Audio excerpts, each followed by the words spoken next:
you. Today is Friday, 27th of February 2026. My name is Francisco Gaffney, and this is my live streaming all about governance, risk, compliance, and advisory boards. And today is month end. On Sunday is the beginning of the last third of Q1 2026. So I think actually many things are, it is an inflection point between relax and the last run for the quarter, wherever is your situation today. But I'm going to talk something today that I've been presenting this week, which is the advisory board operation system, which is on your screen. And this is very important. And the reason why is because probably you start to notice today that actually in business, everything happen at the same time, every time. But if you have this funnel vision, that's what I mentioned today's month end and the starting of the third and last run or leg of Q1 2026, because it seems that in business every single body looks at things linearity. So like quarter end, month end, half year, let's prepare for the year end. But at the same time, everything is happening, like in this model, and everything is happening and always happening at the same time. And today I want to talk about something actually is on the top of our model here. Let me bring it back, which is this section about brand, people, and partnerships. And let me put it in highlighted better. There you are. So this is what I want to talk to you again, just to wrap up the week in the introduction this model. The assets lens today, and I would like to talk about assets, is your leadership. Your leadership is your assets and the relationship they bring to the organization, or inside or outside the organization. And it is how you stop operating a system from collapsing when one person moves out, or actually you add and aggregate or add value to your organization when somebody moves in, right? But the problem is, who is the right person? And I have an example here that actually will say, well, how are you talking about? Probably you are aware of this brand, Starbucks, right? I usually don't mention brands, but actually I wanted to be very, very, very clear today. Brian Nicol was a person that was in Pizza Hut and Taco Bell, so it was nothing to do with coffees on coffee shops. But when he was brought into Starbucks, it was quite controversial, his compensation. But look what happened in terms of value protection of the brand and the organization. The stock value increased by 25%, and that added a 21 billion company market capitalization, right? So that's one person, only one person in an organization of 1,000 employees across the globe. So you can see how important your people can convert easily as an asset of your organization, even if you let some people go because it's an asset that you just is not performing. And sorry, I'm saying this way, but actually sometimes you have to let people go because things evolve into a different place or have to evolve in different place.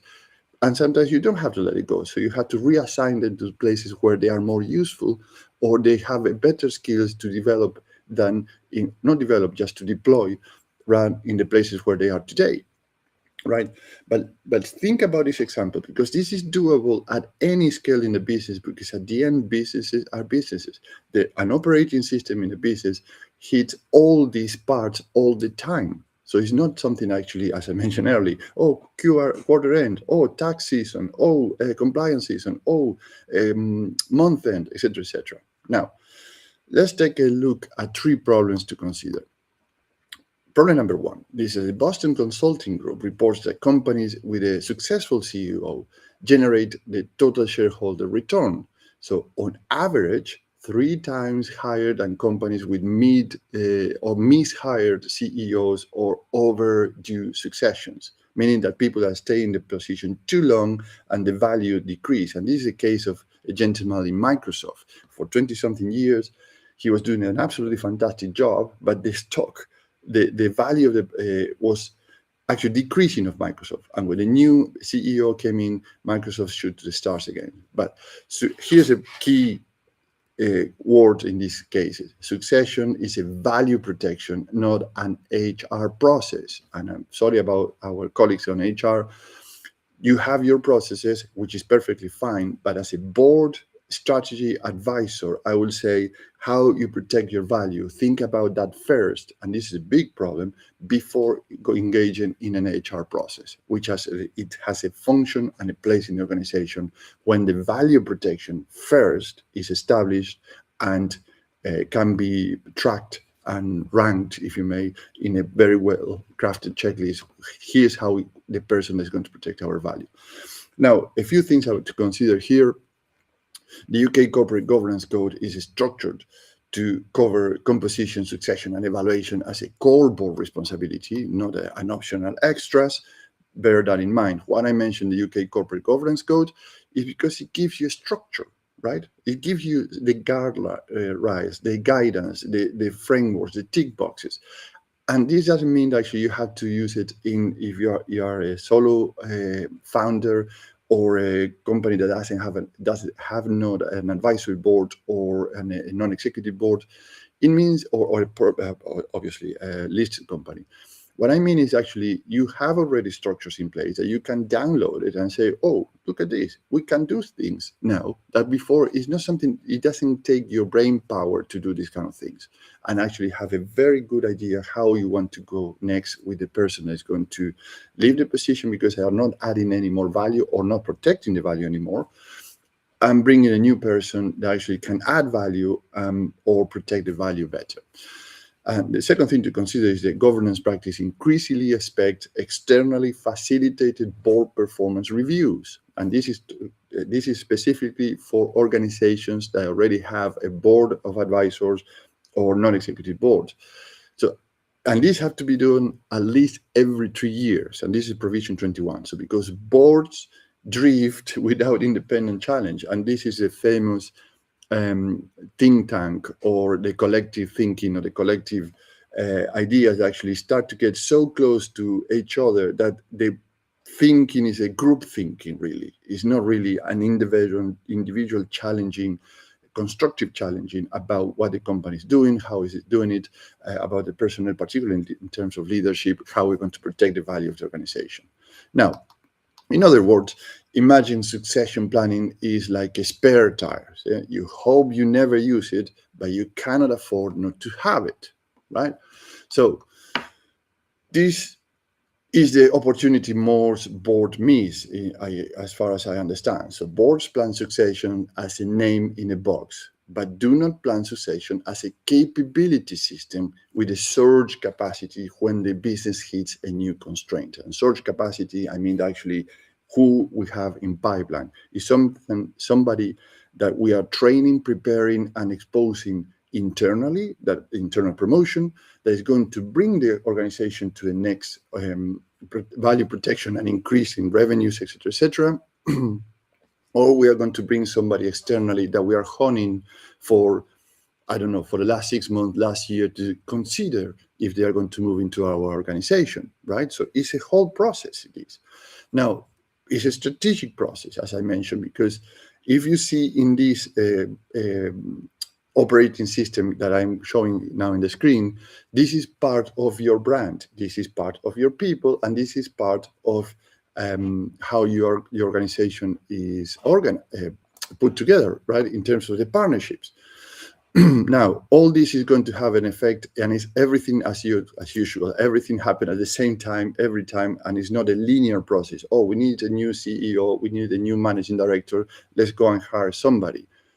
You need to do some work before that, and have to be a very carefully crafted work to make sure that this work for the organization protects the value and increase or add value in terms of the shareholders, perception, investors, etc., etc. Now, as a board advisor, what I would propose to consider is the following. Build a rotation international advisory board as your capability bench. So you don't hire one executive and hope they cover every gap in the organization. As you see the model here, everything is happening at the same time. It's not linear. So you assemble the right experts for the next 6 months. then swap as the projects evolve. So some experts might require 6 months, 1 year involvement, but you don't need to hire somebody permanently in your organization. So you bring an advisory board that actually will bring all these expertise, capabilities, and advices to the particular circumstance of the company, and they will look into the whole system and say, well, before looking into a new CEO, why we don't look into other things? Actually, need to be ready. So the right person coming here and have all the infrastructure, the system, the performances, the revenues, the structure, etc., right? So this keeps cost proportionate and avoids talent locking. When you hire one person and you locked in one person, and then all of a sudden you cannot move very fast because everything is revolving around one person, or even worse, and many times happens, you hire the wrong person. Suggestion number 2, treat succession as Section 172 duty issue. The board's duty is to promote a company's success, considering long-term consequences and stakeholders. So if leadership's continuity is fragile, the duty is harder to discharge, right? So you have a problem there because we have, I don't need to mention this, but actually I don't want to go into negative side of the things. I want to show you there is many avenues to reach out a better outcomes. I mean, this is not as I say, a vision board. This is an action board. So how we're going to do things with a clear business outcome. So, and suggestion number 3, run a proper board evaluation cycle. So the Institute of Directors sets out why board evolutions matter and how independent reviews surface blind spots before they become failures. Yeah, use the findings to update succession, committee compositions, and decisions quality. So pretty much I wrap in the introduction of the model of the advisory board operating system today. We covered how the brand pulls demand, your brand. So how the financial discipline protects your runway or how you operate in your company, how the controls make it safer and safe. And number 3, how transformation builds edge. I mean, actually how you start to break that glass ceiling and grow and be a premium brand. And today we cover succession and how an advisory bench keep the system running when people change. Now, what do you gain by working with me? 3 things: outcomes, differentiators, and risk reduction. In terms of outcomes, a board owns succession and capability plan, critical roles, deputies, internal coverage, and a 6-month advisory bench that matches the next constraint so execution do not stall. And in terms of differentiator, I deliver this as your board advisor by assembling an international advisory board around the outcomes, rotating member every 6 months or every year as needed, without being a consulting overhead and without forcing you into a permanent senior hires.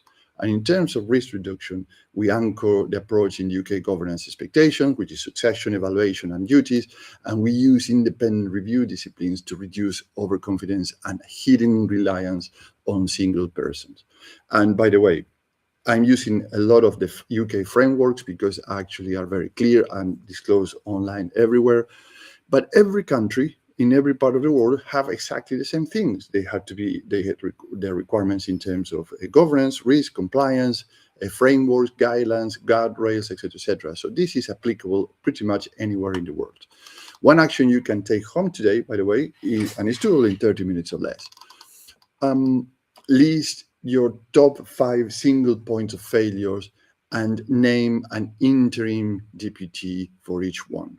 And if you don't have 5 single point of failure and you cannot name 5 deputies, then probably you have a big problem, and it's a good idea to have a connection with me and we discuss how we can help. So let's pause here this today and reconvene next week, because I will start to unpack all this model. So there are 4 milestones in this model, right? And each milestone has their own strategies. So I will start to go deeper and deeper and deeper in the model, because today you see one diagram here, which is I've been introducing each section every day of the week. But next week, I'm going to go deep in each one of them so you can understand how deep the things can go, while you have an eagle eye when you can say, we are going in a rabbit hole here, where we are or how this is happening in the overall thing, in the overall ecosystem. So you have this capacity to zoom in and zoom out very quickly without getting stuck in the firefight that you are today. So if you are a board member or a leader and you want a B team looking at your leadership strategy, set up a 30-minute call so I can understand your position, how an independent international advisory board looking from the outside in your organization can help you and your team without stepping your toes, without the traditional consulting overhead, and without the public theater, right? So have a great day, and I'll see you